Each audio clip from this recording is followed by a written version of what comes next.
Caren Plummer. Yeah. How you doing? Good. Thank you so much for being here all the way from DC. That actually makes me feel really special. Yeah, well, thank you for having me. I'm excited to be here. Having listened to the podcast and so forth, I feel special. Well, I'm glad to hear it. So you must know how we start, and I would like to know what were you like in high school?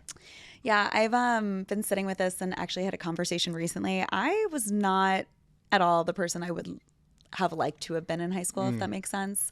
I think I was somebody that was very self-aware, but also fully dialed into this idea of trying to be one of the cool kids while trying to also, I don't know, be a girl in high school, which is terrible. It is. It's just terrible. And I grew up at the time where it's Kate Moss skinny and all that other stuff. So I've talked about this a little bit with other folks, but it's I was trying really hard to fit in. I was an athlete.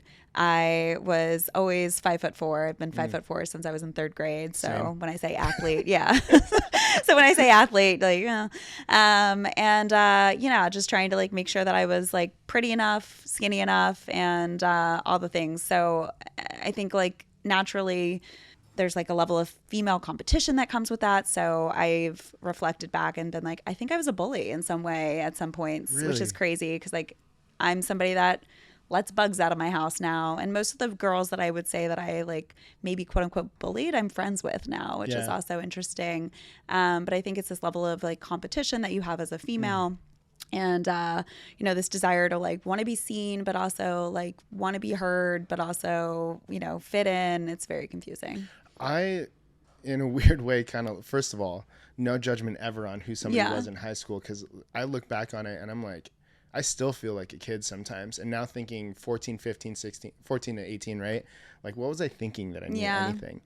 But I love the fact that you may have bullied people for the one purpose of that. Most times when people come here, they're I was bullied. Yeah. You're the first to say maybe I was a bully. How did that manifest? Mean, that's a really interesting question. I think it was just being a female and being in competition with that one grade younger than you that's dating all the boys in your grade, and you're I'm busting my ass out here trying to be pretty, skinny, fit in, etc. And I'm a girl's guy, these are my friends, that kind of energy. And I think it's important to call out when you think that you may have been a bully. And to be honest, I was bullied. Again, been 5'4" since third grade. I also from a lady perspective, developed early and so forth. And I think that kind of put me in a position where there were a lot of girls that didn't like me because of that, or there were a lot of male attention that I was getting when I was younger that maybe I didn't. It's a whole lot of things, right? Growing up in that time period, and in a time where you didn't necessarily know exactly how to vocalize exactly what you were going through. I don't know. Sure. Maybe that's kind of what it comes down to. But I think it's important for me to acknowledge that.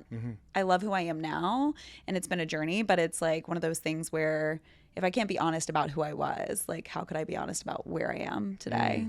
If that makes sense. I think that's huge. You don't come across today as somebody that bullies anybody ever. No. Which is great.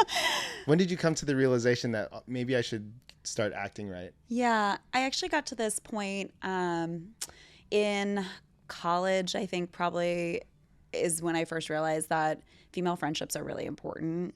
We're not in competition with each other. What's the point of calling somebody a bad name or whatever it is? What's the point of talking about somebody? What's the point of gossiping? I think it doubled down in my 30s. I'm 37. And when I turned probably 32 or so, I was I don't have time anymore for any of the gossiping. It's just, I'm over it. It's just a lot. It's not fun. Yeah. And so it's been a journey, but I definitely think it was one of these things where in college I started realizing female friendships were really important. And then as I've gotten older, I've really leaned into that a little bit more. Yeah. I don't know what it's like to be a female. Yeah. Well, I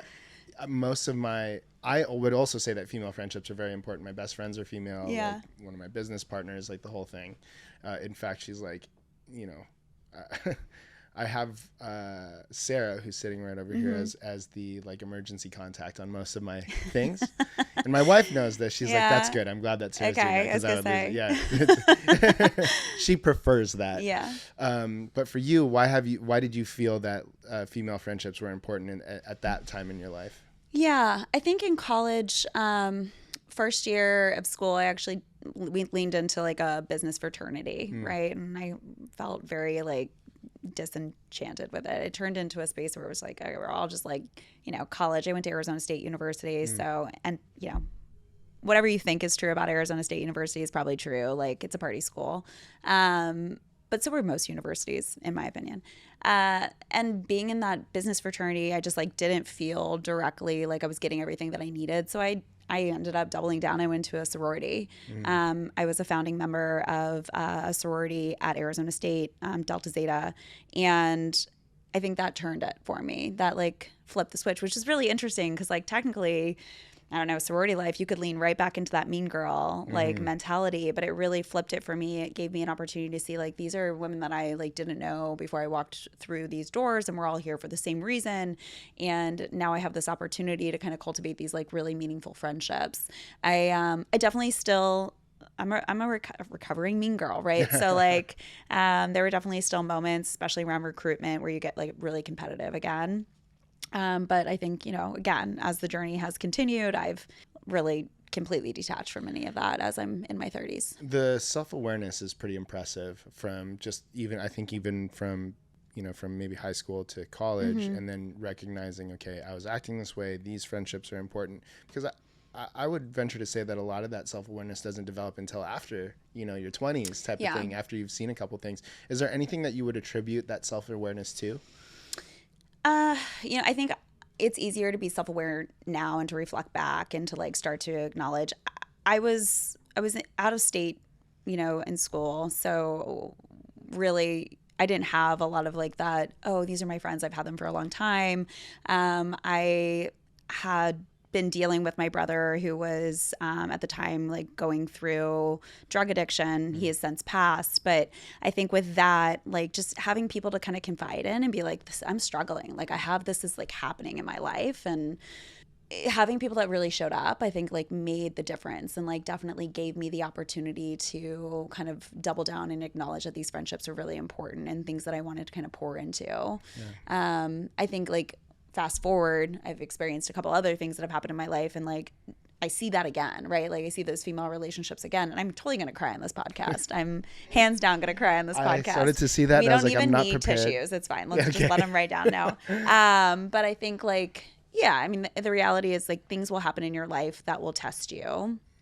And if you have people that can support you, I think that changes things up a little bit for you. Like it gives you the ability to step back and like, damn, I'm really lucky kind of thing. So I think that's where the self-awareness starts, and then it kind of like continues to grow and blossom as I get older.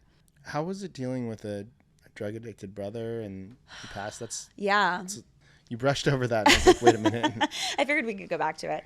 I think there's a lot of people out there that have experienced this and they don't talk about it. And I think that is at our disadvantage. So I think a lot of families want to hide that they have people in their family that struggle from addiction or struggle with addiction. We did the same thing in my family. And honestly, my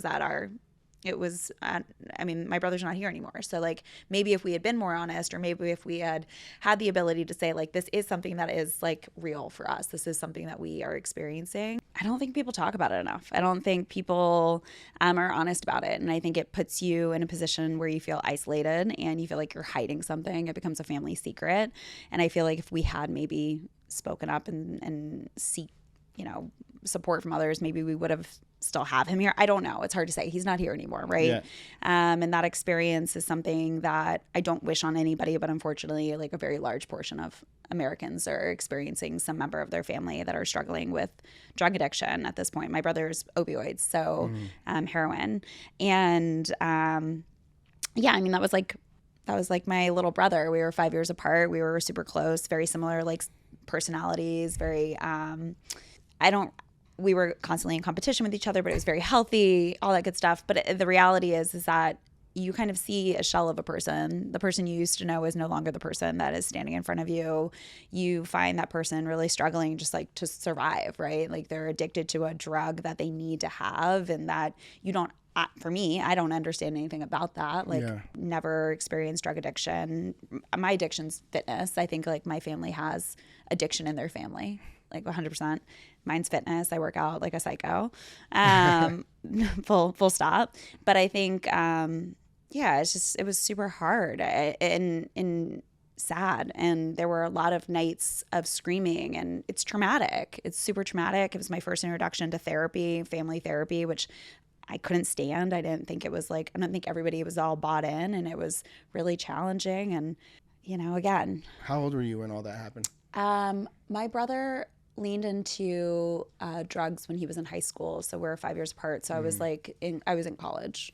And so this is like good timing, right? In terms of like when I'm starting to kind of lean into some of those like additional friendships that I've made and, kind of seek support from a group of women that didn't know me before. So they didn't have any like baseline on what my family looked like before. So it was easier too in a lot of ways, right? Because when you have these people that have known you for forever, they see your family a certain way. And so when you express to them, yeah, this is happening, they're like, wait, really? Like how? Like, how is that possible? Like, it is. Like, isn't that strange? Like you dealt with a lot of this, maybe you dealt with the same household that your brother did, I guess, but maybe the age difference or something caused him to react or respond to it in a different way. And I say this with like, it comes off weird, but I hope I'm saying, I try to say it with a tremendous amount of sensitivity to what you've gone through. But it's something that I think about a lot because your story resonates a lot with my family story as well. My brother and I are 4 years apart. You and I are pretty much the same age. He was also addicted to opioids when he was in high school. He OD'd twice, but he's still with us, which is awesome. And he's doing his own thing. Unfortunately, we're not very close. Yeah. But I think about it a lot of we dealt with the same thing. We were in the same place. How can your experience be so different? Yeah. Have you ever thought about that? Yeah, a lot. I take on so much blame, which is like also something that's not real, by the way, like working on it in therapy. But like we grew up in the same household, but I left. I went to school, right? I was no longer there to kind of like check them, keep them like, and who knows, like maybe it wouldn't work. But I feel like I left. All of a sudden, my parents who eventually got divorced, like my parents who kind of stayed together for us, maybe really shouldn't have, are stuck in a household, or my brother's stuck in a household with these two people. Yeah. And so it's a very tumultuous space. My brother's a scratch golfer with like eyes on the prize of like going to college and having a scratch golfer. Yeah. So he had no handicap. It was like exceptional. Cool. Yeah. My dad's a big golfer. So like now he's got pressure about like, being the athlete that my dad wants him to be. He's a mama's boy. My mom's like struggling with her like marriage with my dad and confiding too often in her children. And I'm saying this with like the most amounts of respect for parents because I know parents are just doing the best they can with what they have. But the reality is it's like so much of what you do as a parent like impacts your children and like will impact their children. Like it's a perpetuating cycle. I'm not a psychiatrist, but I do go to therapy regularly, and I know that a lot of my things are related to my parents. And some things you would never even imagine. But I oftentimes think, like, had I been there, had I been closer, maybe it would have been different. Yeah. Hard to say if that's true or not. And then this whole time, you deal with this with your brother, and it sounds so, like, harsh to say, but, I mean, there is an impact that it had on you. Yeah. After he passed and just dealing with like the stress and the weight of all of that. And then I'm sure dealing with, were you close with either your mom or your dad or anything like that? My dad and I were super tight. Yeah. My mom and I have a weird relationship. Well, we can, there's a lot we can get into on this podcast. I might start crying too. Yeah. But how do you start to deal with it at that point? Is this when you mentioned before we started recording that like you started to focus on yoga and maybe that was helping? Is this that point where you did that? Yeah. My brother passed. I went into immediate I'm a Libra, if you believe in the astrology thing. I'm into immediate balance mode. Like, how do I make sure that my brother's memorial service is taken care of? My parents are like not fighting. How do I make sure that everybody is like, nobody has the audacity to say anything that they shouldn't say right now? That gets taken care of. I am out of work for a month, maybe. everyone's like sending me flowers. My apartment looked like a florist. The guy that I was dating at the time, who's still a very good friend of mine, is like peeling me off the bathroom floor emotionally. I'm just like a mess, right? But like nobody sees that. I get back to work and immediately I'm just like, okay, I'm not talking to anybody about this. Like I can't. So I double down into yoga. I used movement therapy for my like immediate addressing my grief. Didn't talk about it, couldn't talk about it, would cry every time I'm talking about it. Although honestly, I'm usually pretty good, but here we are. I didn't talk to a therapist until 2020 about it. And this happened 9 years ago, right? So it's like almost 9 years. Yeah. So I waited like a long time. And I did the yoga thing, like teaching yoga or doing yoga teacher training, because I wanted to kind of get lost in it. I knew yoga was working for me. I wanted to get lost in it. And nobody in that room where I would go and like sit down and talk about like yoga and the learnings of yoga and like the history of it. Nobody knew anything about my brother dying. I didn't have anybody looking at me and being like, "Are you okay? Is she okay?" Like, which was really nice. And it was like a refuge. I don't think I told anybody the reason why I'd gone into teacher training was about my brother passing until literally the last day. We did like a circle and everyone's like, "So what was it that brought you here?" And we're going around the circle and I'm listening to all these women. There were a couple men in the class as well, but a lot of them are talking about like sexual abuse, family trauma, losing people, like lots and lots of trauma that are driving these people to like find refuge in yoga. There were a couple of people that are like, I just like yoga. But for the most part, I was like, this is shocking. Like I've been in a space with all these people that share something, like share this idea of like having felt trauma. And they're all here and they're all becoming teachers. And so it kind of gave me some peace and had me feeling like I was in the right place at the right time, if that made sense. Yeah. So that's interesting that you didn't tell anybody for a long time that all of that was going on. Yeah. Was there a part of you that maybe like just wanted a break from people being like, I'm Absolutely. so sorry? Absolutely. Yeah. Hands down. Yeah. There's like full stop. Absolutely. I was tired of being, and in some ways of like, I don't want to say victim, but like in some ways I was like just tired of like that look of like, oh my gosh, she lost her brother. It's like, yeah. And I get reminded every day. Like I want to be somewhere where I don't feel reminded. Yeah. If that makes sense. Yeah, totally. It's like, I don't know. It's like you're trying to heal, but people keep opening it back up type of thing. Yeah. Well, and also everyone's healing journey with grief is different. Like some people need to talk about it constantly. Some people need, to never talk about it. Some people need to like get active in the space of like what maybe caused the trauma. Everyone does things differently. And like, I think because people don't know how to handle it all the time, the like immediate response is, I'm so sorry. It's like, okay, thank you. But like say the I'm sorry and like move on, or ask how I can support you and then move on. I think a lot of people just like they don't know what to do. And I love and respect everybody that wanted to be there for me. But like there's a certain amount of, this is what I need right now. And I just wish people maybe had respected that a little bit differently. But everyone's just doing the best they can. Also, we're younger. Like you don't experience loss like that. Yeah. You're not supposed to, at least. So yeah, it's crazy to come out of that.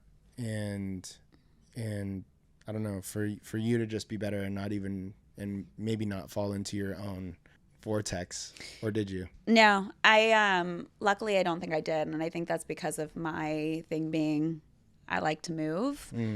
Maybe that is a vortex in its own way, right? Like this idea that, okay, well, all of a sudden she's doing teacher training, all of a sudden now she's working out a lot more. Like that could be its own vortex. Like people could look at that and say, why is she working out like 2 times a day? Fair. Yeah. Like that's because that's what I need. Like it's not, yes, it's great for my physical like being, and maybe I have abs, like fine. But at the same time, humble brag. But like at the same time, it's like, it's more for me mentally than anything else. And I hope people can understand that, but I do think it is challenging sometimes for people that aren't built that way. Yeah. So today, I mean, you're removed from it, but is all the movement that you do, you're doing yoga, you're boxing all the time, all of these things. You were boxing right before you got here. Is this all still therapy for you, or is it maintenance? It's therapy, 100%. The boxing maybe is more just like to make sure that when I step into a ring, I don't get my head taken off. But no, I mean, it is. It's still therapy for me. Honestly, the boxing is the product of my dad passing in 2021. I mean, we can get into that too if we want. But the reality is that I know what works for me now. Like, I know that movement helps me stay in a place where I feel grounded. I know that teaching helps me feel like I'm able to like give back to others. Yeah. I know that like on days where I don't move, I can feel it. Like I can feel the difference in like my general like attitude. Yeah. Yeah. You've dealt with a lot of loss. Yeah. A lot of people have. Yeah. I think about this sometimes because people will tell me that somebody has passed and I don't feel anything, which is a weird thing to say. I don't know I think about this for myself a lot. Like I was a nurse for a while. I saw a lot of death. There you go. And maybe it numbed me a little bit. But on the other side of that, thank God, so far I haven't dealt with anybody really close to me passing away. So it's kind of fascinating to me when other people have to deal with this. And, and my heart breaks too, because I sometimes I put myself in that position. I'm like, oh, I would be really messed up. I've just been fortunate. Your dad passing in 2021. Yeah. Eventually we'll not talk about these things, but you seem, from what I know about you, you seem like very strong and, moving forward and not in that all the time. Yeah. How do you're dealing with this again? Same thing, just yoga? No, boxing definitely has been helpful. Why boxing specifically? Yeah, I think like what it was I had started boxing in 2020 because I live in Washington, D.C. And it was a really tumultuous summer in 2020, if anybody remembers. Oh, yeah. Pause for effect. Yeah, I just I needed something. Obviously COVID, Trump presidency, the election, Black Lives Matter. Let's keep going. I mean, there's just a lot happening, right? And as much as I feel like I'm able to detach from the political atmosphere of Washington, D.C. often, that was just not possible during that time, especially not with the communities of people that I surround myself with. And I guess for me, the boxing was helping that kind of keep me calm. And then my dad passes from COVID and so I think the reality is at that point I was kind of doing the boxing thing because it was good stress relief, but it was also the community building that I was able to do. I mean, we had a whole subset of people in DC that were boxing underneath a bridge and it was amazing. Oh, wow. Yeah. And it's mostly females. And this is where I'm again, hell yeah to my female friendships and seeing these amazing women. And then it's kind of one of those things where my dad passes and I'm like, whoa, yeah. What am I going to do? I waited a few months to talk to a therapist. I kind of just doubled down into the boxing thing. My dad used to make fun of me all the time. He was like, what are you doing boxing? Who are you fighting? What are you doing? I'm fighting life right now. And then once he passed, I had the opportunity to fight in Haymakers for Hope, which is a charity boxing match that raises money for cancer awareness and survivorship. And I was lucky enough to be chosen. And that just sent me deep down the path of training. And then it was not so much just about the obvious amazing cause, but it was also about Dad, look what I'm doing now. So very cool. So the fitness side of it, yes. At the same time, I really doubled down in my faith, which we've talked a little bit about. And I think therapy, boxing, and faith have been my three things that have kind of helped keep me grounded. And then friendships, obviously. And when your family starts to fall, your friendships become your family. Yeah, 100%. Yeah. I think that a lot of times people will deal with tremendous loss, tremendous moments in their life, and we end up leaning toward God. We lean into our faith, and it's tough to recognize that it's in those deep, dark moments. You know what I mean? And some people might say it's oh well, of course you did, but for you, I mean, you make it pretty obvious, I would say. What has that been like for you? Were you raised in the faith or anything like that? No, you weren't. I'm going to blow your mind. Are you Please. ready? Yes. Been waiting for this. Here we go. I was actually born, my mom's Jewish. Okay. My dad was Southern Baptist. In the Jewish faith, when you're born from a Jewish mother, like you're Jewish. Yeah. Theoretically. Yeah. I dropped out of Hebrew school when I was 11. Uh-huh. I'm surprised that your mom married a Southern Baptist. Southern Baptist. I know. Yeah. Yeah. Especially that generation, right? Yeah. Well, he low-key converted sort of Okay. for her parents, but like never really, because Got we it. went to Christmas every year. Yeah. So, yeah, I'm 11. I don't like this idea of being different. I'm actually like low-key scared about being different. I think this is something that ends up coming up later on in my life too, with this idea around being Jewish, or like being like, I'm not ever, basically growing up, I'm not ever excited about the fact that I'm Jewish, if that makes sense. Yeah. My family, my mom makes me go for like high holidays, what have you. I'm like lost, right? This isn't attaching for me. So as I get older, I really actually just lean into this idea that I'm spiritual. I've always believed that like there's a higher being. Yeah. Right? I've always believed that someone else is moving the strings above. But I've like had no real heavy relationship with God in any capacity where I'm praying regularly or anything along those lines, or like attending services, or surrounding myself by other, folks that are believers or otherwise. I drop off basically the entire Jewish concept until college. I like take a couple courses that are more tied to history, like around 1948, 1939 to 1948, basically. I have a history minor. Which is World War II for people that don't know. And I like kind of make a pretty like hard stance as I get older. It's just like culturally, I think like Jewish people are incredible. Mm-hmm. They've survived a lot. They have maintained a lot of their culture, and like, I think they're incredible people. I just can't connect to the religion. I get to this place in 2019, 2020, where I'm like, okay, I want to be like truly healthy. Spiritual like wellness is part of that, in my opinion. There's a lot of things that are part of that. Spiritual wellness was something that when I filled out like a circle of the, how healthy am I in certain parts of like wellness, my wellness journey, I see that being like the lowest one, right? This is like a therapeutic exercise. I printed out of a book. And so that one, and like finances. And I'm like, okay, well, let's double down on these two things. And I end up making a commitment to myself to start going to church every Sunday. Why did I pick church? I found myself in this space where it was like, the Judaism thing isn't working for me. I'm not going to be Catholic. I like low key have too many Catholic friends. I've attended too many Catholic weddings. It's doing the same thing for me. Yeah. Very mournful religion in Judaism, and very like heavily strict, like, it's weird. It's not supposed to be like that. No. I grew up Catholic, so I feel that. Okay, so you feel it, right? And so I was like, what will work for me? Well, it's also the pandemic. So I'm like, now I'm not in church online. So I like dabbled in a couple different online churches, found one that I felt like kind of worked for me, Transformation, if you're familiar with it. And then I started attending services every Sunday, full on writing notes, like sitting there. Next thing I know, I'm attending Monday night services. Then I'm joining like an online group, right? Like a group. And I'm just leaning into it in a way that felt very natural for me. And so, 2022, I end up getting baptized, which is like fun. Yeah.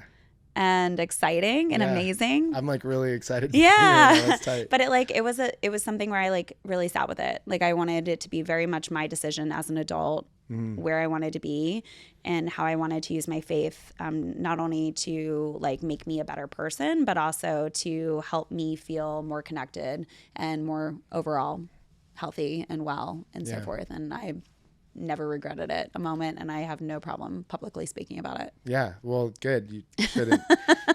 I'm pumped. One thing I'm really curious about, you live in Washington, D.C. Yeah. And you are a Christian. Mm-hmm. And you said you can't avoid, it's hard to avoid like the political conversations, the political landscape living there. And then there's the religious part. They somehow, and I see it, like they get merged together. How do you balance this?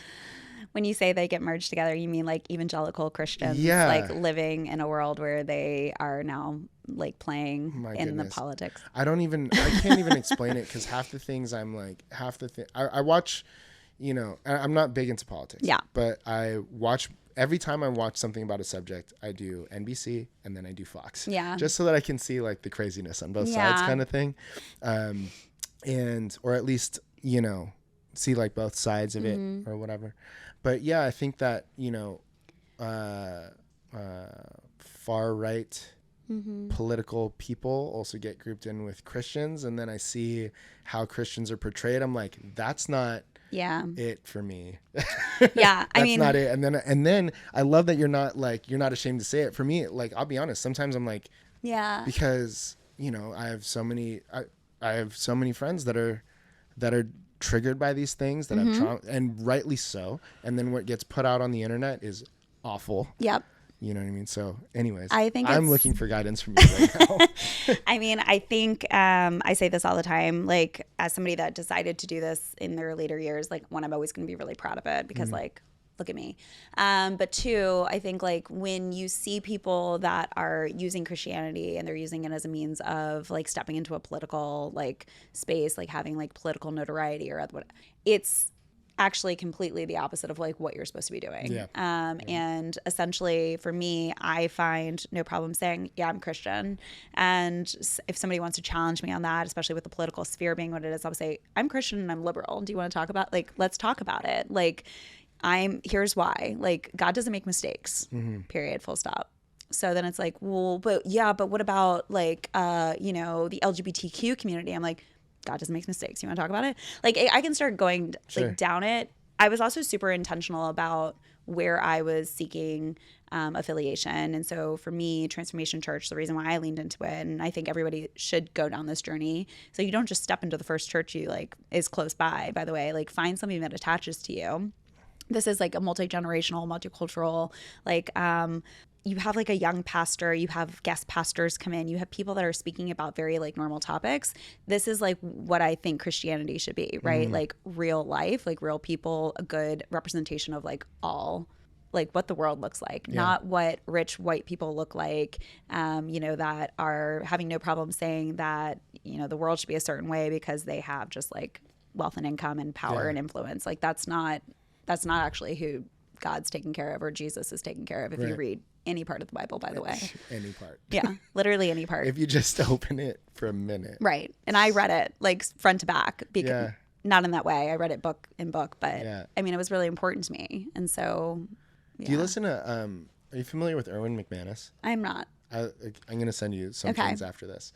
Love Erwin McManus. And it was really interesting to me. You mentioned that you're a liberal that is also a Christian, which is rad.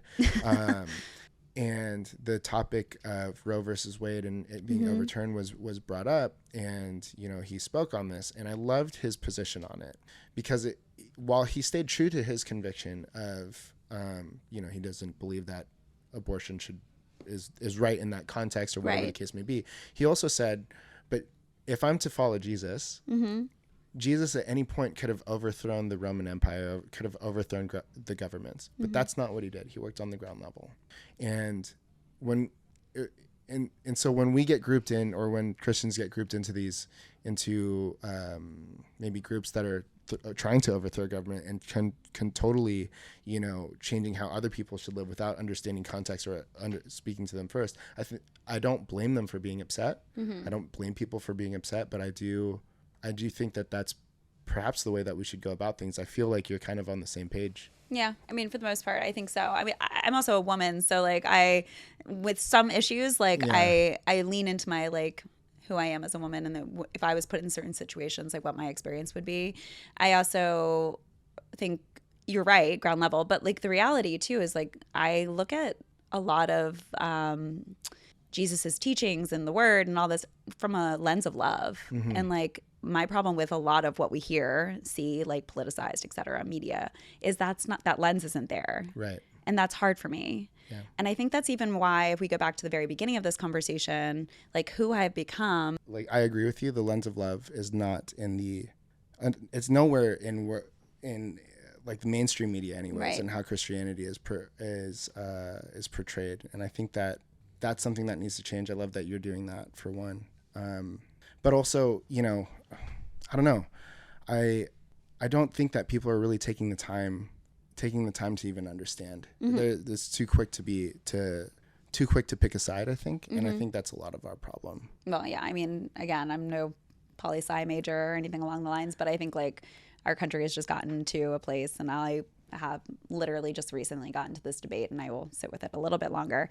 I blame everything from the previous presidency, but we've gotten to a place where we're literally just like, let's just be two sides and let's just hate each other, and let's be so on the other side of each. And it's hard for me because like, I don't know, like I used to be a Republican, like full on. I used to be like I used to be independent. Like I've been all over the place with where I am politically, but I continuously get pushed off to the left side because it's been too polarizing.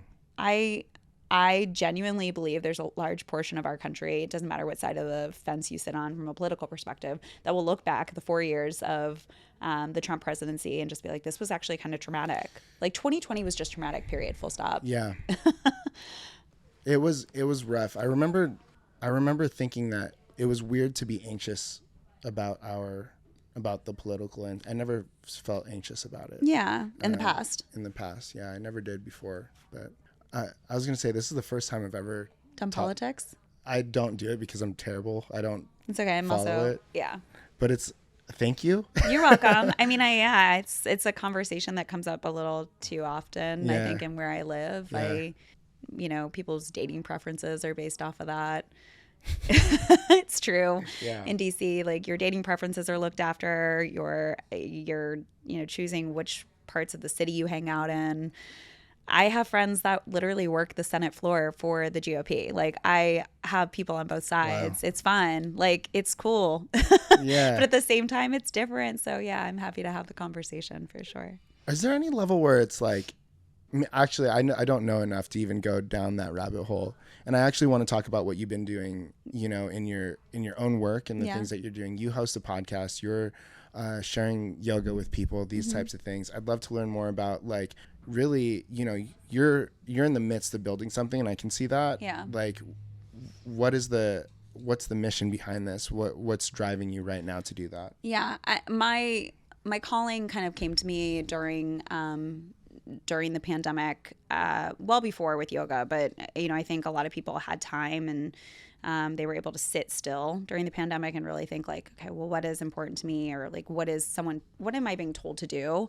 And I just looked around and realized that the community that was around me in DC like needed a voice. And there's lots of different causes.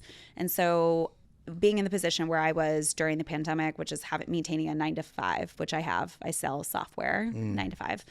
I ended up putting myself in a place where I was like, well, let me just teach yoga and raise money every month for different nonprofit organizations. Started small and then kind of grew like to this point where, I've had the pleasure now of like raising in a short period of time, well over $30,000 for various nonprofit organizations. And I'm just one person and it's just one community, but it's exciting in that way. But what it's done for me is helped me be able to raise awareness on missions that people probably don't even think about, like children homelessness. Like that's like a thing. You just don't see it as much, right? Or, having the opportunity to expose a group of people that come in and they'll redo your home when your child has maybe experienced like abuse, and you've escaped an abusive situation. There's lots of different things that exist out there from a nonprofit perspective that we just don't really know about because we don't know where to go and to find the information. And I've been really focused on just like DC, because I do believe like you're only as strong as like the community around you. And so if you can show up and move your body and do it for the fact that you'd be donating all of the profits. I don't take a single dollar from those classes. Yeah. And I just donate them right to the nonprofit organizations. And again, I think a little bit of it is just this idea that I want the people around me to have elevated voices, but also at the end of the day, like I believe my purpose, most people's purpose, whether they want to tap into it or not, is to be in the service of others. Yeah. You mentioned in the beginning of our conversation that your friends became family, and the community that you built, that was kind of like your foundation. Yeah. Now in these years of your life, in this time of your life, like I don't know if it's completely, but it seems like you've transformed quite a bit. Yeah. I mean, from everything from maybe your career path to not being I'm just kidding. Yeah, seriously. Yeah, you know what I mean? And now like stepping into faith, and now in such a polarized area of the world. What does community look like for you? How do you go about finding people that are like maybe outspoken about, being Christian and liberal, that are into yoga in this area? Like, I feel like it's very niche. I think for me, what has been the number one thing that I think everyone should think about is, who are you from an authentic perspective? Like, who are you actually? If you are able to be authentic and walk authentically and speak the things that you're passionate about, and like have the conversations, like your community will follow, if that makes sense. I personally look at community at a macro level, like, right. So it's not just the people I interact with every day. It's not just the people I go to workout classes with. It's literally the sounds and smells and the way my city appears. Like I want to touch all of that in its own way. Right. So that's all super important to me. If I look at it from a smaller level, and it's just like, okay, well, how do I find the group of people that I can, send Bible verses to, or we can just like pop off around, like, did you hear this song? It's so good. And it's like the only song I'm listening to this morning. Like, that has been people I've found within my fitness community that I'm just like, yeah, like I'm going to church. Does anybody want to go with? Yeah. Like, right. It's just like being who you are and being proud of it. And really, I think people are gravitate towards individuals that are honest and open about who they are. We need more vulnerability and openness. I think we're kind of in this place now, which is like very exciting, where people are looking at fitness as more, at least I think so where I am. I don't know if this is true for, here, but where I am, I think people are looking at fitness more holistically. They're saying, okay, well, I can be fit, but like at the same time, like I also want to make sure that like my cup is full on all sides, right? Like I may have just cleaned done a squat, I don't know, power lifted something, but like, I don't know, like, how's my heart? Yeah. I mean, you can ask somebody like, how are you? And they'll be like, no, but how are you? Yeah. Right. Like trying to have those real conversations. And so I think community for me, I see it kind of in two capacities. I see it like very broadly, like, what does my neighborhood look like? Who are the people that I'm saying hello to or see every day? And I will say hello to you, like if I'm on your street, but also the people I'm around, like, how do I just continue to like walk authentically, be myself, and like also help generate that same energy back? Yeah. And that part of it's about being vulnerable, having these kind of conversations. Doesn't happen very often, or maybe it does. It's hard. Not everybody always feels comfortable. Yeah. But like having these conversations, me crying in front of you, even though we just met in person for the first time, like that's fine. Like have that conversation. Yeah. I think, or I hope that the pandemic rose awareness around people's needs to wanting to be connected with each other. I do fear that like, and I've said this like quietly, that low-key bring back the pandemic a little bit. Like people are kind of just turning back into these like creatures where they just, yeah. And I would love for people to come back to this idea of like, we're all in it together, like supporting each other, loving on each other a little bit more, because it has been super hard in that way to kind of see things kind of adjust and switch back. That's interesting that you say that. I've noticed the same thing. I liked it because it was like you liked your little pot of five. Kind of, yeah. I loved how much I talked to my uncle. Yeah. You know what I mean? And how meaningful it was when somebody like snuck over to hang out. Yeah. And now it's like back to like before the pandemic and everything, I'd like have these like social things and whatever booked out weeks in advance. Yeah. Sometimes months in advance. And I didn't realize how much it was stressing me out. And then now it's like, I barely want to do something like a day in advance. You know what I mean? It's just, I'm with you. Yeah. Yeah. So, but I agree. I think that there was a lot of good that came out, and maybe it created a little bit more balance. Yeah. You know what I mean? Well, for me, and I don't know if everyone's experienced, but for me, it helped me find boundaries that I didn't have before, like social boundaries. And quite frankly, like I don't drink on Sundays, like full stop. You won't see me drinking on Sundays. I like make sure that I am being smart about how I start my day. Like that maybe not was the case before the pandemic. I was busy, like I was going, right? I was also like trying to get out of like a 5.5-year relationship that just like wasn't serving me for a period of time. It wasn't serving either one of us like at a period of time. So I like popped into the pandemic single and like living alone for the first time. And I was like, damn, it's really lonely. This is okay. No, but I loved it because it kind of like gave me the opportunity to find a routine that worked for me. Right. And I think finding boundaries in my 30s is like insane. Like, why did it take so long for me to figure out that I have routine, or that I want, you know, to make sure to say no to people, like, and not feel obligated to say yes. Yeah. And we're still working on it. Yeah. You know, every Friday at 4 p.m. we're still working on it. You know, what happens at Friday at 4? Therapy. Is that your therapy session? Amazing. Yeah, exactly. So, is your therapist Christian? Actually, that's a great question. Yeah. I don't know. She's very much like, I've talked to her about my journey. Yeah. She's never, you know, given one thing or another with regards to her religious background. I don't know that would be important to me, if I'm honest. Yeah. But it's an interesting question. Because sometimes I agree, sometimes I disagree. Yeah. Like, it's good to have that perspective sometimes. Yeah. I do think that in certain contexts, people will like over Biblize a situation, and it's like, well, if we just take this practically, like, you just don't do the thing. Yeah. You know what I mean? So I don't know.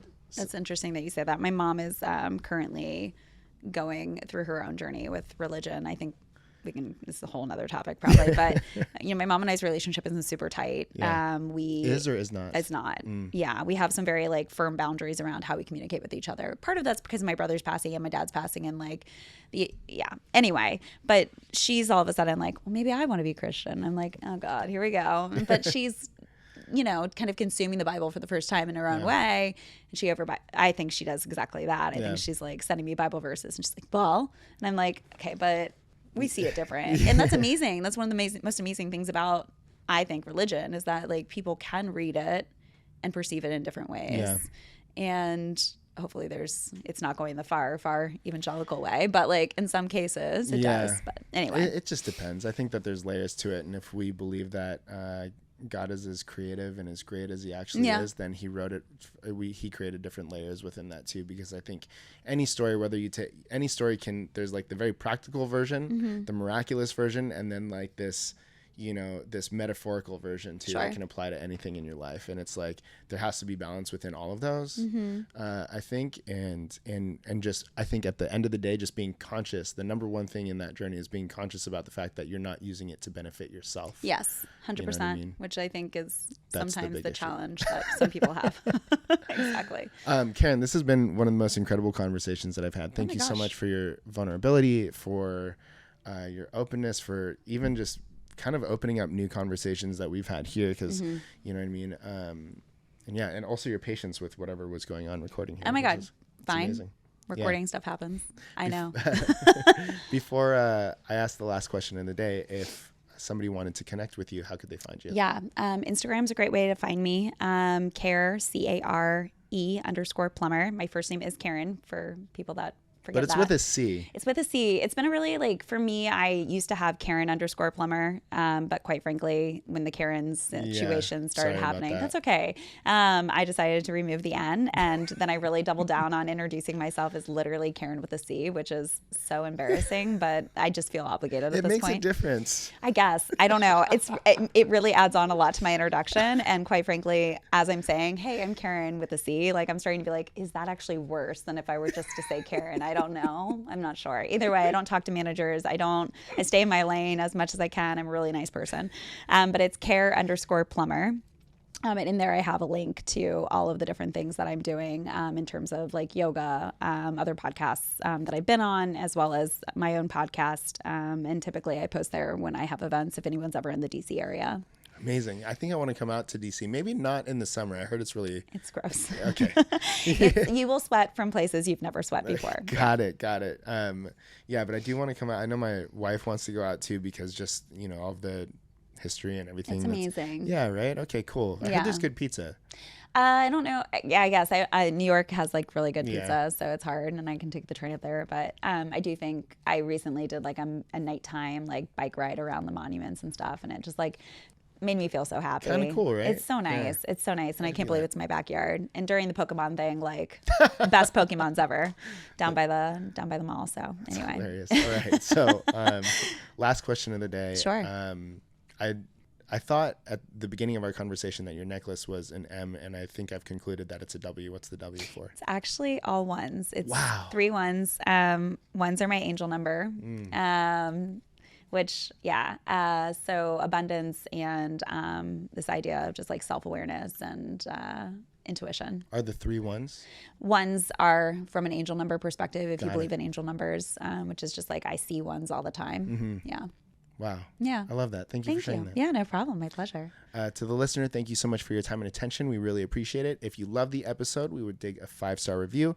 If you didn't like it that much, feel free to stick it to us, but subscribe anyway, because we're going to have a ton of incredible people just like